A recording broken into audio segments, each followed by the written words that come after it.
I could only have such limited vocabulary in this life to express the incredible beauty, the incredible amount of love. And then when you're overwhelmed with that kind of love,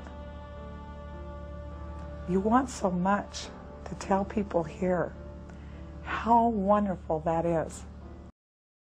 I looked and I saw the Father in front of me. I couldn't see his face because his glory is so big, so bright.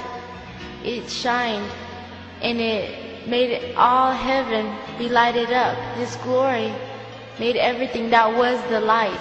There was no sun, there was no moon, no stars. He was the light. My breathing stopped. Before I knew it, the hospital and the staff and everything disappeared into excruciatingly bright, bright, bright light. And although I didn't feel any pain from that, but it was just so intense, so bright.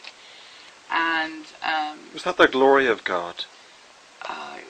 It was amazing, because then Jesus was at the end of that light.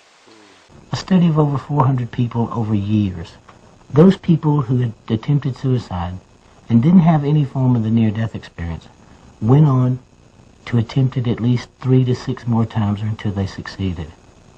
The people who had some form of the near-death experience never ever attempted to commit it again. You died on the table. What memory do you have of what happened when you left your body? The memory was heaven, and I knew exactly where I was. There was no in-between. It was instantly, and I knew where I was. What is all this noise? Yeah. And this person behind the desk says, "Don't you know?" I said, "No, I don't. Tell me what it is." These were all intercessory prayers coming up on my behalf. So all the noise that you were hearing were people praying for you to not die. Yeah, right. Really. And in disbelief, I said, "You got to be kidding me. I don't know this many people." And the person behind the desk said, "Would you like to hear one?" A prayer was drawn out. I was drawn to it, basically. And I heard every word that man was praying. And it was verified because I think 2 Sundays before, they had started recording their messages. And it was all on tape. And so when you heard it, it was word for word. Actually, as I understand it from the book, you said the prayer and then you listened to it? Is that what happened, Glenda? Exactly. That's exactly what happened. So Mabry Kane, our friend, said, "Well, we prayed for you a lot of times. I don't remember a particular time." So Ron explained again, said the prayer, quoted him the exact phrase, and then they found the tape and it matched exactly. Ron, you made eye contact with a young man in heaven. Tell me about that. It was very significant.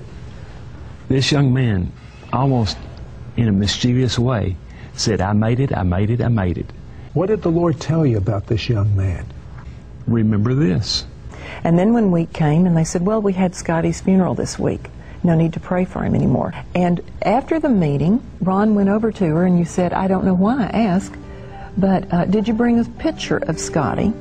And Carolyn said, "Well, I normally don't carry a picture with me, but I went back into the house tonight to bring this."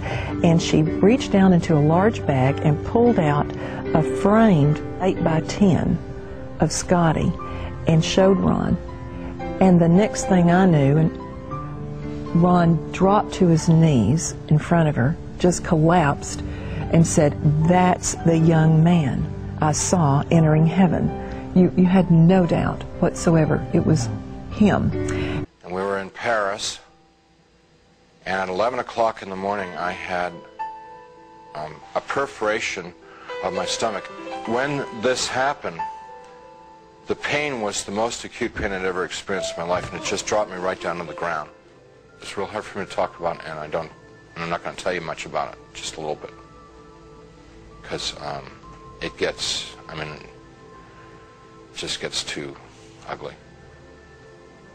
It's like being in a beehive, just hundreds of them all over me. And I eventually was just laying on the ground there, all ripped up, pain everywhere, inside, outside. I heard my voice. It wasn't somebody else's voice. It wasn't the voice of God or anything. It was my voice. And I heard it speak, but I didn't speak it.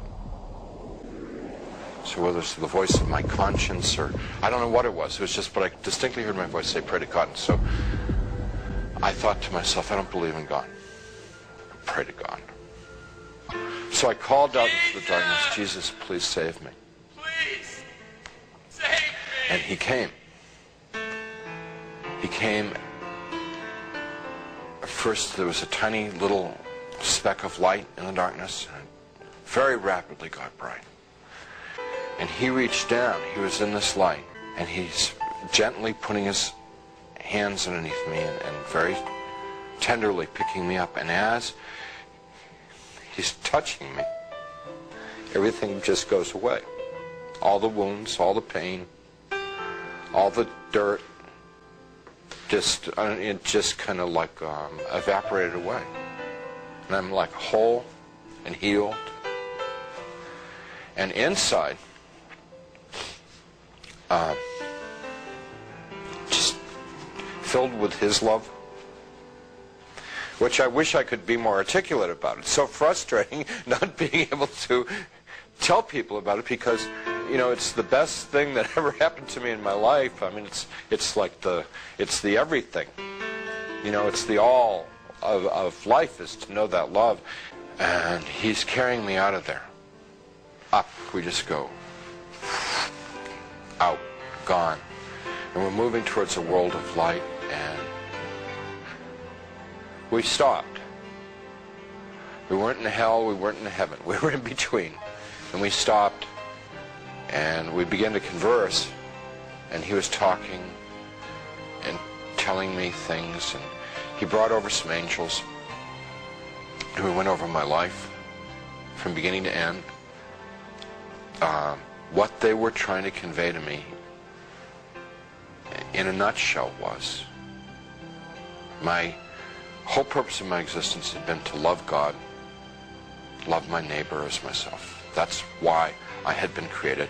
That's what I was in this world too. And I believe that one of the reasons God gave me this experience so that I would have an opportunity to share it with someone. I don't know who, I never know who, but I would have the opportunity to share it with somebody